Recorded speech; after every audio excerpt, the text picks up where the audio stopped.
വീടിന്റെ ഗൃഹനാഥൻ. ആൻഡപ്പൻ എന്ന പേര് പോലെ തന്നെയാണ് എന്റെയും അവസ്ഥ. ഈ വീട്ടിലുള്ള എന്റെ പുഴുത്തം കെട്ട മക്കൾ എവിടെ പോയി എന്തെടുന്നേറുണ്ടാക്കിയാലും അവരുടെ പേരിന്റെ കൂടെ ആൻഡ് അപ്പൻ എന്നുകൂടെ അങ്ങ് ചേർക്കും. അതായത് ആൻഡപ്പൻ എന്റെ പേര്. അതോടെ ഞാനും ഇടങ്ങേറിലാവും.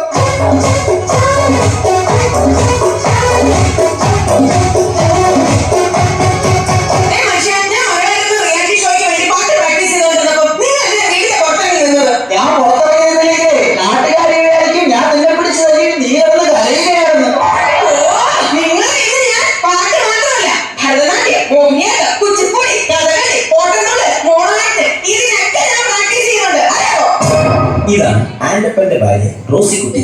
റിയാലിറ്റി ഷോയിൽ പങ്കെടുത്ത് താരമാകാൻ അരയും തലയും മുറുക്കി ഒരുങ്ങിയിരിക്കുകയാണ്.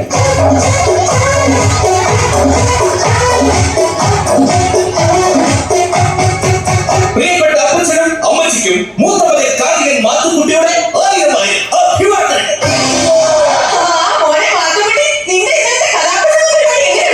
അതൊരു കഥനകഥയാണ് അമ്മച്ചി. റിയാലിറ്റി ഷോയിലൂടെ ശ്രദ്ധേയരായിക്കൊണ്ടിരിക്കുന്ന എന്റെ കഥാപ്രസംഗം കേൾക്കാൻ ഇതിലെ ഒറ്റൊരുത്തരും വന്നില്ല. അയ്യോ അതല്ല, ഞാനാണ് കഥാപ്രസംഗം അവതരിപ്പിക്കാൻ വരുന്നതെന്ന് ആ കമ്മിറ്റിക്കാരി പരസ്യം ചെയ്തില്ലാതെ. അവരെ പരസ്യം ചെയ്തേരും നീ വരുന്ന വിവരം എങ്ങനെയോ നീ കയറ്റും. അതായിരിക്കും ആരും വരാൻ.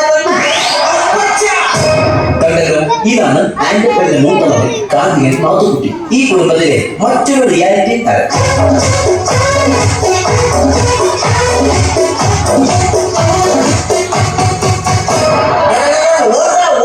എന്റെ കൺമുമ്പിൽ കണ്ടുപോയത് അവന്റെ ഒരു ഒടുക്കത്തെ സിനിമാറ്റിക് ഡാൻസ്. എന്താ ചെയ്ത്? ഇന്ന് രാവിലെ ഞാൻ കുടിക്കാൻ കയറിയ നേരത്തെ ഇവൻ ഫയർ ഡാൻസിന്റെ റിഹേഴ്സലാണെന്ന് പറഞ്ഞ് മണ്ണെണ്ണ വായെടുത്തിട്ട് തീ ഊതി. ഞാൻ അലക്കിട്ട് അതിന്റെ ആകെ കൂടിയുള്ള 2 മുണ്ടുകൾ കത്തിച്ചു കളഞ്ഞു. ഇതിന്റെ അടിപ്പാവാടയാ. ഈ വന്നതാണ് ഈ വീട്ടിലെ ഇളയ താരം, സിനിമാറ്റിക് ഡാൻസുകാരൻ ജോണിക്കുട്ടി. ഇതും മറ്റൊരു റിയാലിറ്റി താരമാണ്.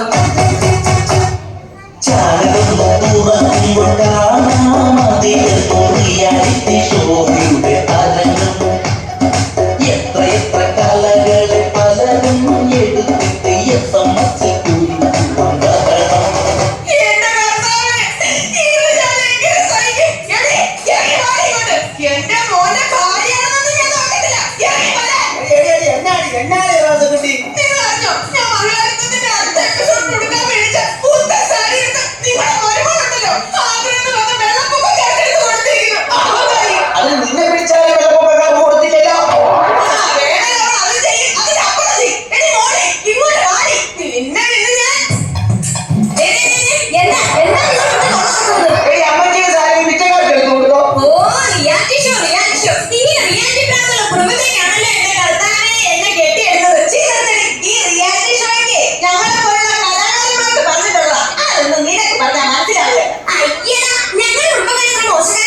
എന്റെ അമ്മച്ചി നല്ല ഒന്നാമത് എഴുതാരിയാ. അമ്മച്ചിയുടെ കഥ നിങ്ങൾ വായിച്ചിട്ടുണ്ടോ? പിന്നെ അതിപ്പോ എന്നെ വായിക്കാനാ. നിന്റെ തള്ളയുടെ കഥ നാട്ടി മൊത്തം പാടല്ലേ. എന്താ നീ പോയല്ലോ. എന്നെ പറയാമല്ലോ. നിന്നെ പോലെ നീ എന്ത് ചെയ്യണേ? കുറെ നാളായി നിന്നെ കഴിക്കാൻ പോയിട്ട്. നീ പോകുന്നേ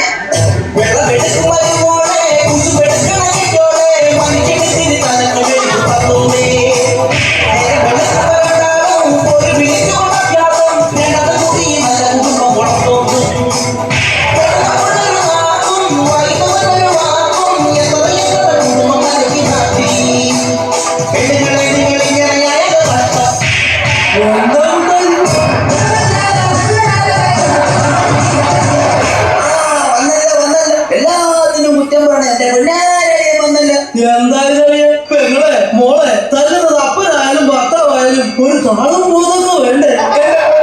എന്നെ ഒഴിക്കാതെ ഒന്ന് കടന്നു പോകുന്നു. സജ്ജം പോന്ന് ഇറങ്ങി പോടാ.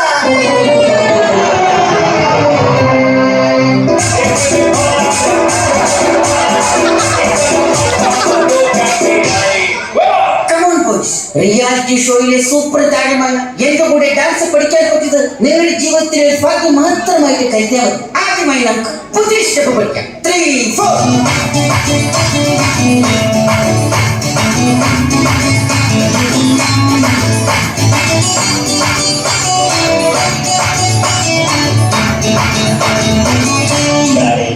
അപ്പോ മാറ്റിനെ കൊണ്ട് വീട്ടില് ഭാര്യ തുണിയലപ്പിക്കുന്ന ആക്ഷനാണല്ലേ ഞങ്ങളെ ഡാൻസാണെന്ന് പറഞ്ഞ് പഠിപ്പിക്കണത്. ഈ step ഞങ്ങൾ അടിച്ച് തകർക്കും. 3, 4.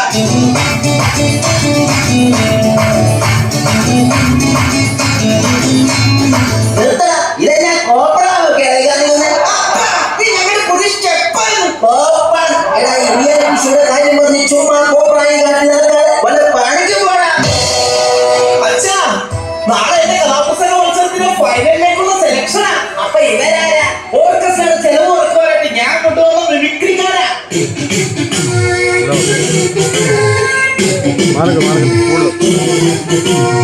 എടാ മാത്തുക്കുട്ടി, നിന്റെ കഥ ഇതുവരെ അമ്മച്ചി കണ്ടില്ലല്ലോടാ. നിങ്ങൾക്ക് വേണ്ടി കഥയുടെ ഒരു ചെറിയ ഭാഗം ഞാൻ ഇവിടെ അവതരിപ്പിക്കുകയാണ്. Correct music. അതാ, കിഴക്കേ ചക്രവാളത്തിൽ പ്രഭാതം പൊട്ടിവിടുന്നത്.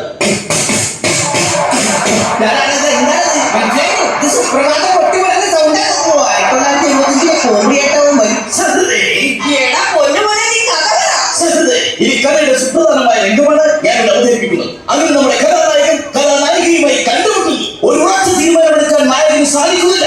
നായകന്റെ കൂടെ പോകണോ അതോ വീട്ടിലേക്ക് പോകണോ എന്നൊരു തീരുമാനമെടുക്കാൻ നമ്മുടെ നായകന് കഴിയുന്നില്ല. നായകന്റെ കൂടെ പോകണോ അതോ വീട്ടിലേക്ക് പോകണോ? വീട്ടിലേക്ക് പോകണോ അതോ നായകന്റെ കൂടെ പോകണോ? നായകന്റെ മനസ്സോ വീട്ടിൽ വന്നു വരിയില്ലേ?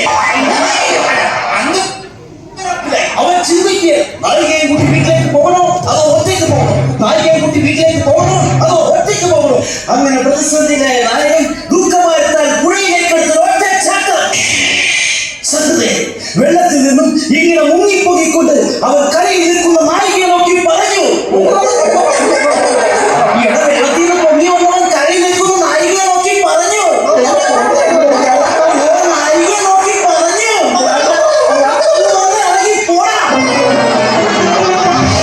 ഇവർ പങ്കെടുത്ത റിയാലിറ്റി ഷോയിലെ ഒരു കടുത്ത മത്സരത്തിന് ശേഷം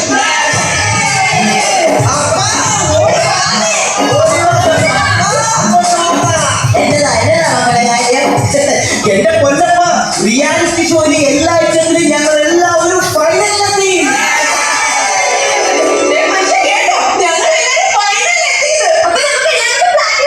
ജയിച്ചു കഴിഞ്ഞാൽ ഓരോരുത്തർക്കും ഓരോ ഫ്ലാറ്റ്. ഫൈനലിലെത്തിയിട്ട് എല്ലാ കാര്യം ജയിക്കണമെങ്കിൽ SMS കിട്ടണമല്ലോ. അതിനുള്ള വഴി ഞങ്ങൾ കണ്ടിട്ടുണ്ടല്ലോ. അതെന്താണ് ആ വഴിയൊന്ന് പറഞ്ഞു തന്നാട്ടെ. അടിച്ചോടിക്കണം അപ്പച്ചന്റെ കയ്യിൽ കാര്യം.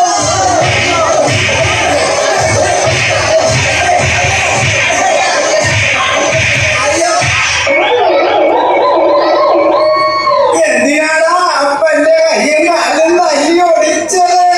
അപ്പഴെ തല്ലി കയ്യും കാലും ഒടിച്ചാലേ റിയാലിറ്റി ഷോയിൽ കാണിക്കാനായിട്ട് ചാനലുകാർ വന്ന് ഷൂട്ട് ചെയ്യുമല്ലോ. അത് സ്ലോ മോഷനിലും ബ്ലാക്ക് ആൻഡ് വൈറ്റിലുമായി TV കാണിക്കുമല്ലോ. അതെന്തിനാ? അപ്പൊ ജനങ്ങൾ മൊത്തം കണ്ട് ഞങ്ങളോട് സെന്റിമെന്റ്സ് അടിച്ച് SMS ചെയ്യുമല്ലോ. അപ്പോ അപ്പൊ SMS കിട്ടി ജയിച്ച് എല്ലാവർക്കും ഫ്ലാറ്റ് കിട്ടുമല്ലോ. പ്രിയമുള്ളവരെ, കലാകാരന്മാരുടെ ദുഃഖങ്ങളും ദുരിതങ്ങളും സഹതാപങ്ങളും വിറ്റ് കാശാക്കുന്ന ഇവിടുത്തെ ചാനലുകളിൽ തല